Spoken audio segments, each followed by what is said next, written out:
আসসালামু আলাইকুম, আমি প্রতিভা রহমান। আজকের আলোচনায় আপনাদেরকে স্বাগত জানাই। আমরা বাঙালি, বাংলা আমাদের মাতৃভাষা। এটি আমাদের পরিচয় ও গর্ব। তবে একই সঙ্গে আন্তর্জাতিক যোগাযোগের ক্ষেত্রে ইংরেজি একটি অপরিহার্য ভাষা। আর তাই জন্য এই ভাষাকে সঠিকভাবে শেখা এবং ব্যবহার করা আমাদেরই দায়িত্ব। তাই এ পর্বে আমরা ইংরেজি ব্যাকরণের একটি মৌলিক ও প্রয়োজনীয় বিষয় পাস্ট সিম্পল এবং পাস্ট কন্টিনিউয়াস টেন্স নিয়ে আলোচনা করব। খুব সহজ ভাষায় উদাহরণ দিয়ে দেখাবো এবং কিভাবে ব্যবহার করা যায় এবং এই ব্যবহারগুলো আমাদের দৈনন্দিন জীবনে কিভাবে কাজে লাগাতে পারি এবং ইংরেজি ভাষাকে সহজে রপ্ত করতে পারি সেটা শিখব। সাথেই থাকবেন। ধন্যবাদ সবাইকে। তবে শুরু করা যাক। আমরা প্রথমেই শুরু করব পাস্ট সিম্পল দিয়ে। পাস্ট সিম্পল কাকে বলে? আমরা খুব সহজভাবে বোঝানোর চেষ্টা করেছি। অতীতে কোনো কাজ ঘটে গেছে, বর্তমানে আর নেই, তাকে পাস্ট সিম্পল বলে। অর্থাৎ যে কাজটি আপনি করে ফেলেছেন, কাজটি আপনার সম্পূর্ণ হয়ে গেছে, কাজটি এখন আর আপনি করছেন না, সেটাকেই পাস্ট সিম্পল বলে। এবার আমরা এই পাস্ট সিম্পলের কিছু উদাহরণ দেখব। সে উদাহরণটা দেখার আগে আমরা একটু বলে নেই, আমরা পাস্ট সিম্পলের 3টা স্ট্রাকচার দেখব। একটা হচ্ছে অ্যাফার্মেটিভ বা হ্যাবোধক বাক্য, আরেকটা হচ্ছে নেগেটিভ বা নাবোধক বাক্য, আরেকটি হচ্ছে ইন্ট্রোগেটিভ বা প্রশ্নবোধক বাক্য। এবার চলে আসি তাহলে আমরা প্রথমেই অ্যাফার্মেটিভ বা হ্যাবোধক বাক্য বা সাধারণ বিবৃতি যেটাকে বলে, সেটার গঠন হচ্ছে subject plus V2 plus object, অর্থাৎ সাবজেক্ট প্লাস ভার্বের পাস্ট ফর্ম প্লাস অবজেক্ট। এবার আসুন আমরা কিছু উদাহরণ দেখি। আমরা যদি একটু খেয়াল করি আমাদের প্রথম উদাহরণটা, I went to school yesterday. গতকাল আমি স্কুলে গিয়েছিলাম। এখানে আই হলো আমাদের সাবজেক্ট, ওয়েন্ট হলো V2। কিসের V2? গো এর ভার্ব টু বা past form, to school yesterday. গতকাল আমি স্কুলে গিয়েছিলাম। পরবর্তী উদাহরণ যদি দেখি, she cooked rice in the morning. সে সকালে ভাত রান্না করেছিল। শি এখানে আমাদের সাবজেক্ট, কুকড হচ্ছে এখানে আমাদের V2, কুকের হচ্ছে verb two, rice in the morning, সে সকালে ভাত রান্না করেছিল। They played football last Friday, অর্থাৎ গত শুক্রবারে তারা ফুটবল খেলেছিল। এখানে দে হলো সাবজেক্ট আর এই প্লেড হলো প্লের ভার্ব টু এবং ফুটবল হলো এখানে অবজেক্ট। আর বাকিটা হচ্ছে এই সেন্টেন্সকে সম্পূর্ণ করতে যে বাকি অংশ লাগে, এগুলো আমরা ডিটেলসে পরবর্তীতে কোনো ভিডিওতে আলোচনা করব। পরবর্তী উদাহরণটা যদি দেখি, I bought a new pen. I হচ্ছে এখানে সাবজেক্ট, বাইয়ের পাস্ট ফর্ম হলো বট, এ নিউ পেন। আমি একটি নতুন কলম কিনেছিলাম বা কিনেছি।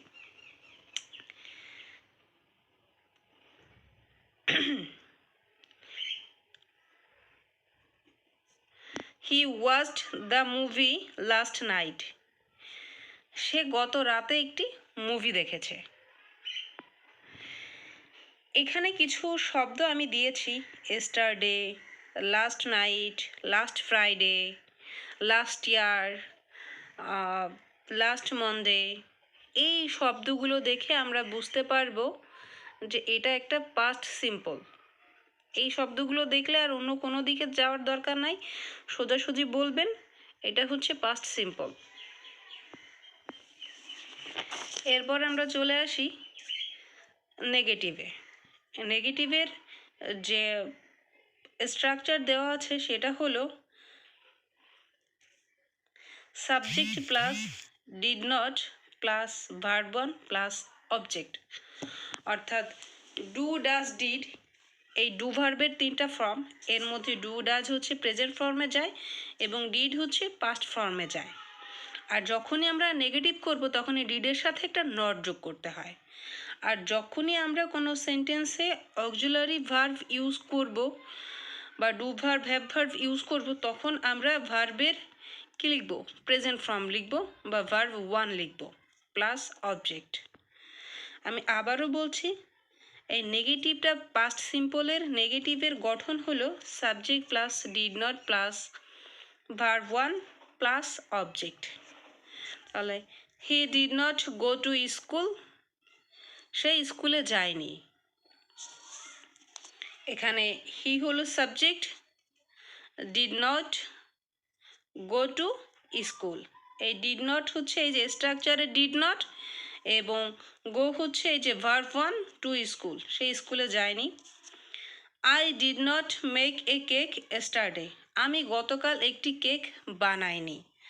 আই এখানে সাবজেক্ট, ডিড নট এই স্ট্রাকচারে ডিড নট, এখানে মেক হচ্ছে ভার্ব 1, এ কেক হচ্ছে অবজেক্ট। এরপরে যদি আমরা ইন্ট্রোগেটিভে আসি, তাহলে ইন্ট্রোগেটিভ বা হচ্ছে প্রশ্নবোধকের প্রায় একই রকম, তবে একটু এখানে ডিফারেন্ট যেটা, সেখানে হচ্ছে অক্সিলারি ভার্বটাকে সামনে আনে। যেমন এখানে ডিড নট এটা মাঝে ছিল, এখানে এই ডিডটাকে সামনে এনেছে। অর্থাৎ প্রথমে অক্সিলারি ভার্ব, তারপরে হচ্ছে সাবজেক্ট, তারপর ভার্ব 1, তারপর হলো অবজেক্ট, দেন হচ্ছে আমাদের একটা কোশ্চেন মার্ক বা প্রশ্নবোধক চিহ্ন। Did he go school yesterday, sorry আমার বলায় ভুল হয়েছে, did he go to school yesterday, সে কি গতকাল স্কুলে গিয়েছিল। তাহলে এখানে আমরা ডিডটাকে প্রথমে এনেছি, তারপর হিটাকে সাবজেক্ট এনেছি, তারপর এই যে ভার্ব 1 এনেছি, দেন টু স্কুল এস্টারডে।